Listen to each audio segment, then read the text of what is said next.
Vikingos, chinos, egipcios, europeos, singularmente todos se atribuyen de una forma u otra haber sido los descubridores de América. Pero ¿quién llegó primero?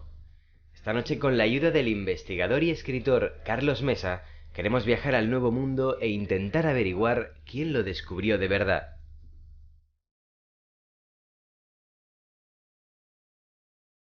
Vamos a quedarnos en el continente americano para intentar descubrir quién fue el que realmente llegó primero. Que a esas alturas parece, pues bueno, que sea algo trivial, pero bueno, no sabemos si fue Colón, si fueron los chinos, si fueron quizá los vikingos. Carlos Mesa, bienvenido, buenas noches. Hola, buenas noches. Carlos, nos has traído una reproducción del mapa de Piri Reis que se encontró por casualidad mientras estaban limpiando el museo de Topkapi, si no me equivoco, en Estambul, en Turquía. En Estambul, Turquía. A principios del siglo XX. Sí, 1920 y tantos. Exacto, y que representa un poco, claro, es un contrasentido a priori, porque es el mapa de un navegante turco donde se describe un mundo que oficialmente, cuando ese mapa existió, no se conocía todavía, ¿no? Sí, además este es el mapa del almirante Piri Reis, el que se ve aquí de fondo, y el mapa es harto curioso porque se supone que, bueno, en 1492 se había descubierto las Américas, pero, claro, Magallanes todavía no había comenzado su vuelta al mundo. De hecho, es que Magallanes comienza en 1519. Claro. Y alrededor de 1521 o 22, si no me falla la memoria, es cuando regresa de nuevo. Por lo tanto, es cuando tendría más datos sobre la geometría del mundo. O la geografía del mundo, perdón. En todo caso, tampoco Pizarro conocía la totalidad de México, ni se había establecido contacto con los incas todavía, ¿no? Así que, ¿cómo es posible que Piri Reis detalle tantas cosas que se pueden ver en este mapa, como por ejemplo, pues, todo lo que es, al menos, la costa del Atlántico, no tanto la costa del Pacífico, pero sí la costa del Atlántico sí que se aprecia con todo lujo de detalles, y además se ven algunas curiosidades, ¿no? Como la anexión de la Antártida con el cono sur, o incluso aparece en el mismo mapa de Piri Reis la isla fantasma de San Borondón. Claro, y además de esos elementos, otros, hay un punto importante, ¿no? Y es que el mapa parece que haya sido trazado desde el espacio, es decir, es como lo estamos viendo, cómo se vería si este mapa se hubiera hecho una especie de fotosatélite, para decirlo de alguna forma rápida, y además presenta tierras que no se, o sea, digamos que la costa de esas tierras no se descubre hasta muchísimo después, hasta el siglo XIX o siglo XX, que se descubren esas tierras. Entonces, claro, ¿cómo es posible que eso pasara? Bueno, hay algunas anomalías históricas que conocen muy bien los historiadores, ¿no? Hay una cosa que se llama los mapas portulanos. Los mapas portulanos aparecen 3 décadas después de la desaparición de los templarios. Los templarios tienen mucho que ver quizá con este tipo de historias, ¿no? Los templarios habían mantenido contacto con la secta de los Assassin, que en principio habían sido enemigos suyos, pero que después tuvieron problemas con Saladino y al final mantuvieron algún tipo de pacto y a partir de ahí compartieron información. Se supone que el Viejo de la Montaña, el apelativo de uno de los nombres de las tribus de los nizaríes, los Assassin nazaríes, le habían proporcionado los templarios mapas muy antiguos. Curiosamente, cuando ellos desaparecen, como digo, prácticamente 30 años después empiezan a aparecer los llamados mapas portulanos. Quizá el más conocido sea el mapa de Cresques, que es un mapa en principio judío, pero hay otros mapas. Hay un mapa portulano de un árabe, ahora no recuerdo su nombre, pero que muestra cosas tan curiosas como las islas Hawái. Y las islas Hawái en época de Colón no estaban. Y bueno, y hay algunos datos también interesantes, como por ejemplo ese mapa de ese árabe muestra el estrecho de Bering, no existe. Alaska y Asia están anexionados. Y algunos detalles más que dan a entender como que sea un mapa muy antiguo en el tiempo. Claro, porque, a ver, estamos hablando de tierras unidas, pero unidas que para separarse, es decir, para que se formase el estrecho de Bering, hombre, no fue una cosa de 50 años ni de 200 años tampoco. Bueno, es que eso sucedió hace 10.000 años. Claro, entonces ahí está la gracia. ¿Cómo es posible que hace 10.000 años, o vamos a ponerlo más cerca, vamos a ponernos en 2000, para no exagerar tanto, que tampoco sería el caso, ¿no? O sea, ¿cómo es posible que hace 2000 años alguna cultura ya hubiera recorrido el mundo y lo hubiera descrito? Mira, hablando de hace 2000 años, hay una cosa muy curiosa también. Muy poca gente conoce una piedra que se le conoce como la piedra de Paraiba. La piedra de Paraiba se descubrió en 1976 por parte de un submarinista, Roberto Teixeira, que se sumergió en las costas de Guaranana, en Brasil, y aparece una piedra con 8 líneas. Esa piedra, bueno, perdón, la piedra Paraiba, no, él lo que descubrió son unas ánforas. Unas ánforas. Las ánforas eran ánforas romanas del siglo II antes de Cristo. Además, en una zona de naufragios. Pero es que es el mismo sitio, y ahora es lo que te quería comentar, donde se descubrió la piedra de Paraiba. La piedra de Paraiba es una piedra donde, mediante 8 líneas, se describe el viaje de unos navegantes fenicios, 10 navíos, que se habían extraviado en una tormenta, y además el mismo escriba va describiendo que, bueno, pues que las pasan canutas para poder llegar a tierra firme, pero que al final lo hacen, y se supone que llegan a tierras de Brasil.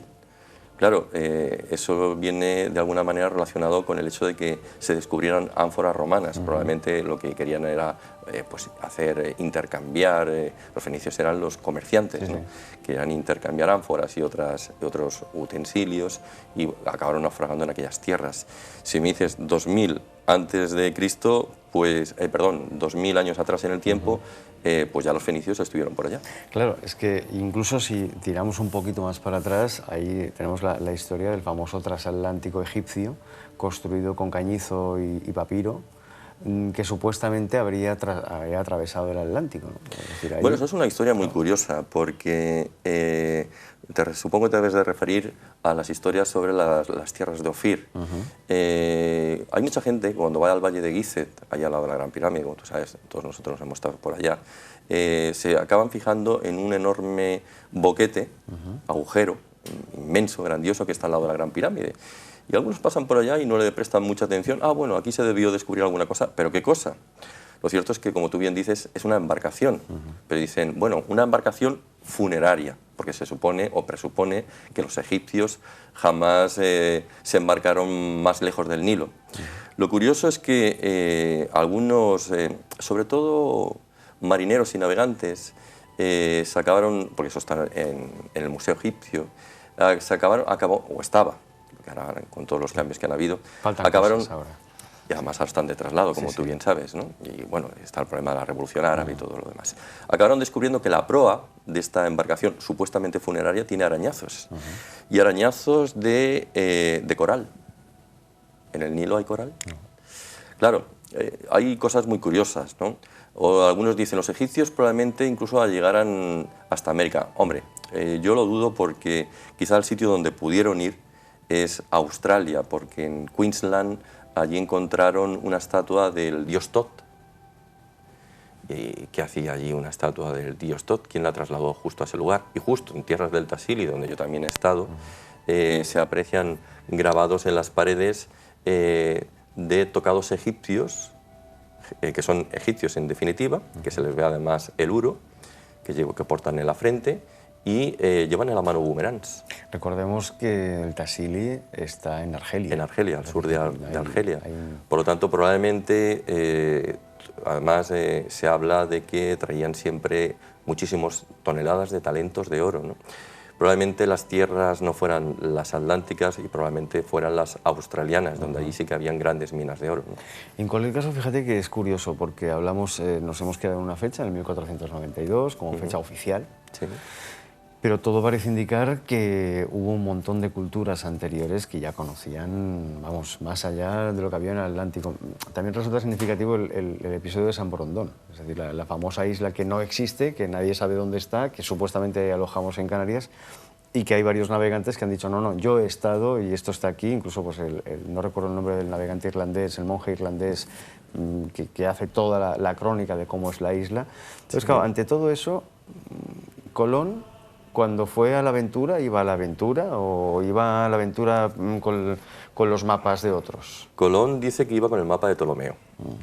Pero Colón es un personaje bastante enigmático, ¿no? Porque el mapa de Ptolomeo es un mapa bastante preciso, pero solamente pues, muestra lo que es Europa, África, Asia y poco más. Es decir, la costa atlántica no está para nada, ¿no? Pero Colón, como digo, es un personaje curioso, porque nadie sabía nada de Colón antes de embarcarse en esta aventura. Después convence a una reina para que venda sus joyas y se embarque en una aventura donde le promete el descubrimiento de una nueva ruta que le llevará a las Indias. ¿Tú crees realmente que una reina se le presenta a un total desconocido, vende sus joyas a sabiendas de que no sabe ni lo que va a suceder? A no ser que le presente alguna prueba claro, palpable. no sé que lleve un Por lo mapa. tanto, eso significa que Colón debía llevar algún tipo de mapa o algunos datos muy precisos que convencieron a la reina Isabel la Católica. Hay cosas muy curiosas. En Gomera hay algo que se le conoce como el escalímetro de la Gomera. El escalímetro de la Gomera son unos clavos que van apareciendo cada X millas en tierra, ¿no? Esos clavos dices, bueno, ¿y para qué están allí? Es curioso porque Colón, cuando parte de un punto concreto para ya meterse propiamente en lo que es el Atlántico, en realidad se dirige hacia La Gomera y de allí continúa hacia adelante. El escalímetro de La Gomera lo que está marcando es una retícula, a modo de coordenadas. Y además es muy curioso porque cualquier matemático te va a decir, bueno, si realmente tiendes unas cuerdas entre clavo y clavo y haces unas medias comparativas, puedes saber la curvatura. Y a través de la curvatura podrías saber incluso el perímetro de la Tierra. Fíjate qué curioso.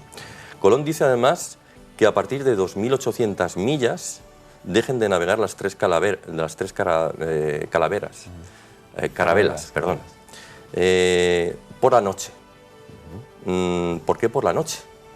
Eso significa que sabe que, o al menos tiene el mapa de los vikingos, el mapa de Vinlandia, que también lo podría tener, que es donde marca tierras del Labrador.